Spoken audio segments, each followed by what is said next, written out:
as you find your spark and bring your spark to life. The first is to go after the things that you want. Let me tell you a story. So a friend of mine and I, we went for a run in Central Park. The Roadrunners organization, on the weekends, they host races. And it's very common at the end of the race, they'll have a sponsor who will give away something, apples or bagels or something. And on this particular day, when we got to the end of the run, there were some free bagels. And they had picnic tables set up, and on one side was a group of volunteers. On the table were boxes of bagels, and on the other side was a long line of runners waiting to get their free bagel. So I said to my friend, let's get a bagel. And he looked at me and said, the line's too long. And I said, free bagel. And he said, I don't want to wait in line. And I was like, free bagel. And he says, nah, it's too long. And that's when I realized that there's two ways to see the world. Some people see the thing that they want, and some people see the thing that prevents them from getting the thing that they want. I could only see the bagels. He could only see the line. And so I walked up to the line. I leaned in between two people, put my hand in the box, and pulled out two bagels. And no one got mad at me, because the rule is you can go after whatever you want. You just cannot deny anyone else to go after whatever they want. Now, I had to sacrifice choice. I didn't get to choose which bagel I got. I got whatever I pulled out, but I didn't have to wait in line. So the point is you don't have to wait in line. You don't have to do it the way everybody else has done it. You can do it your way. You can break the rules. You just can't get in the way of somebody else getting what they want. That's rule number one. Rule number two. I like this one. In the 18th century, there was something that spread across Europe and eventually made its way to America called puerperal fever, also known as the Black Death of childbed. Basically what was happening is women were giving birth and they would die within 48 hours after giving birth. This Black Death of childbirth was the ravage of Europe, and it got worse and worse and worse over the course of over a century. In some hospitals, it was as high as 70% of women who gave birth who would die as a result of giving birth. But this was the Renaissance. This was the time of empirical data and science, and we had thrown away things like tradition and mysticism. These were men of science. These were doctors. And these doctors and men of science wanted to study and try and find the reason for this Black Death of childbed, and so they got to work studying, and they would study the corpses of the women who had died. And in the morning they would conduct autopsies, and then in the afternoon they would go and deliver babies and finish their rounds. And it wasn't until somewhere in the mid-1800s that Dr. Oliver Wendell Holmes, father of Supreme Court Justice Oliver Wendell Holmes, realized that all of these doctors who were conducting autopsies in the morning weren't washing their hands before they delivered babies in the afternoon. And he pointed it out and said, guys, you're the problem. And they ignored him and called him crazy for 30 years. Until finally somebody realized that if they simply washed their hands, it would go away. And that's exactly what happened. When they started sterilizing their instruments and washing their hands, the Black Death of childbed disappeared. My point is, the lesson here is, sometimes you're the problem. We've seen this happen all too recently with our new men of science and empirical studiers and these men of finance who are smarter than the rest of us until the thing collapsed. And they blamed everything else except themselves. And my point is take accountability for your actions. You can take all the credit in the world for the things that you do right, as long as you also take responsibility for the things you do wrong. It must be a balanced equation. You don't get it one way and not the other. You get to take credit when you also take accountability. That's lesson 2. Lesson 3, take care of each other. The United States Navy SEALs are perhaps the most elite warriors in the world. And one of the SEALs was asked, who makes it through the selection process? Who is able to become a SEAL? And his answer was, I can't tell you the kind of person that becomes a SEAL. I can't tell you the kind of person that makes it through BUD/S. But I can tell you the kind of people who don't become SEALs. He says the guys that show up with huge, bulging muscles, covered in tattoos, who want to prove to the world how tough they are, none of them make it through. He said the preening leaders who like to delegate all their responsibility and never do anything themselves, none of them make it through. He said the star college athletes who've never really been tested to the core of their being, none of them make it through. He says some of the guys that make it through are skinny and scrawny. He said some of the guys that make it through, you will see them shivering out of fear.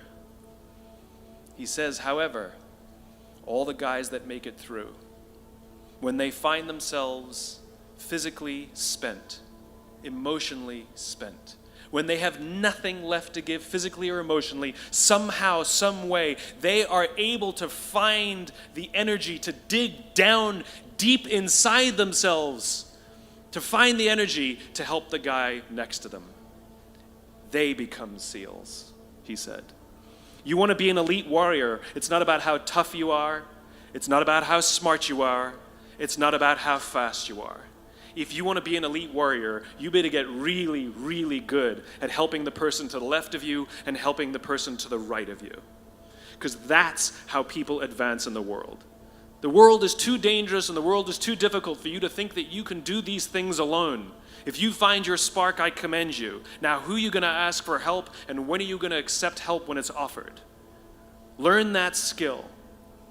Learn by practicing helping each other.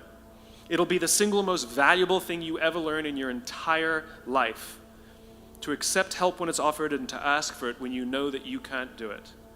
The amazing thing is when you learn to ask for help, you'll discover that there are people all around you who've always wanted to help you. They just didn't think you needed it because you kept pretending that you had everything under control.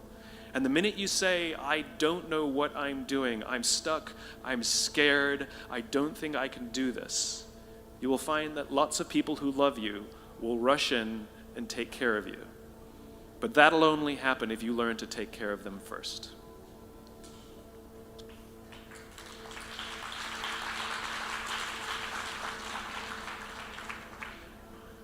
Lesson 4.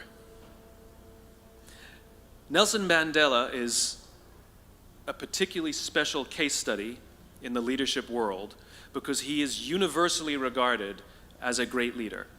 You can take other personalities, and depending on the nation you go to, we have different opinions about other personalities. But Nelson Mandela, across the world, is universally regarded as a great leader. He was actually the son of a tribal chief. And he was asked one day, how did you learn to be a great leader? And he responded that he would go with his father to tribal meetings. And he remembers 2 things when his father would meet with other elders. 1, they would always sit in a circle. And 2, his father was always the last to speak. You will be told your whole life that you need to learn to listen. I would say that you need to learn to be the last to speak.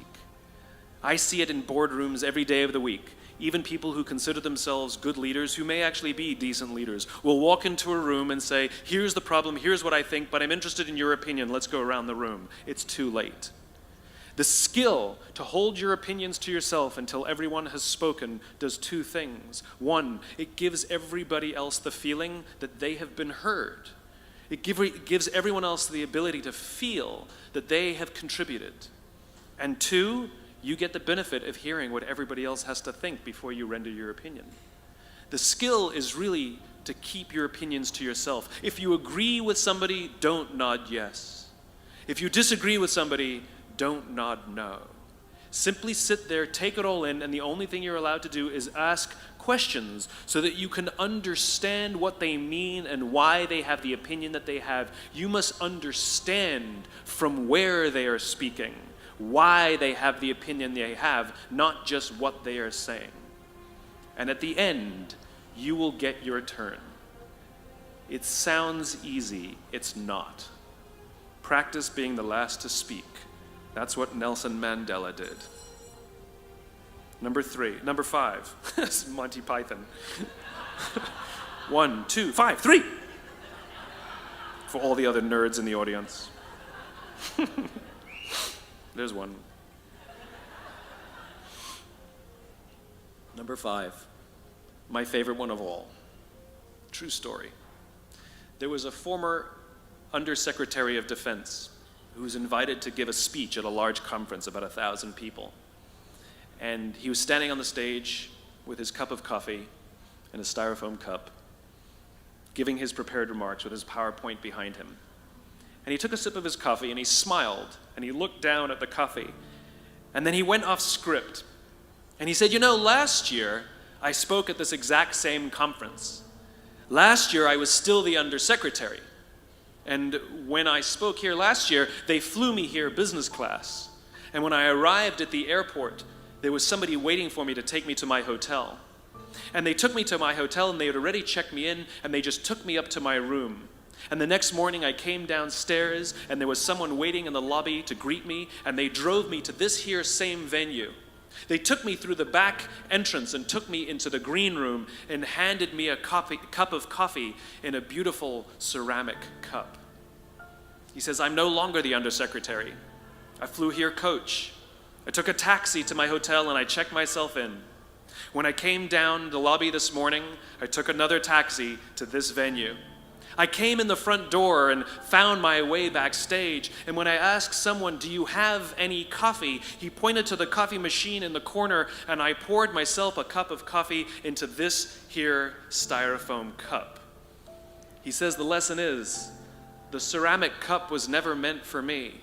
It was meant for the position I held. I deserve a styrofoam cup. Remember this. As you gain fame, as you gain fortune, as you gain position and seniority, people will treat you better.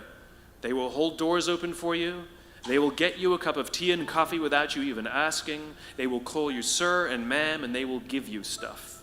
None of that stuff is meant for you. That stuff is meant for the position you hold. It is meant for the level that you have achieved of leader or success or whatever you want to call it. But you will always deserve a styrofoam cup. Remember that. Remember that lesson of humility and gratitude. You can accept all the free stuff. You can accept all the perks. Absolutely, you can enjoy them. But just be grateful for them and know that they're not for you. I remember getting off the Acela. I took the Acela from New York to Washington, D.C. And I got off the train like everybody else. And I was walking down the platform like everyone else. And I walked past General Norty Schwartz, who used to be the Chief of Staff of the United States Air Force, the head of the Air Force. And here I did, you see a guy in a suit schlepping his own suitcase down the platform just like me.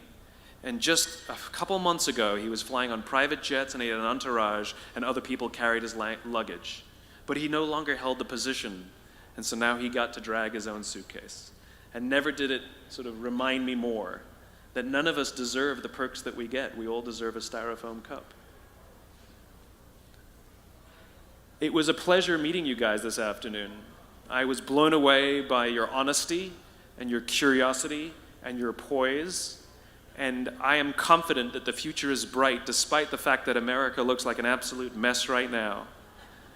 I am confident that the future is bright for one reason and one reason only, because you will grow up and you will be our future. Thank you very, very much, guys. You're wonderful.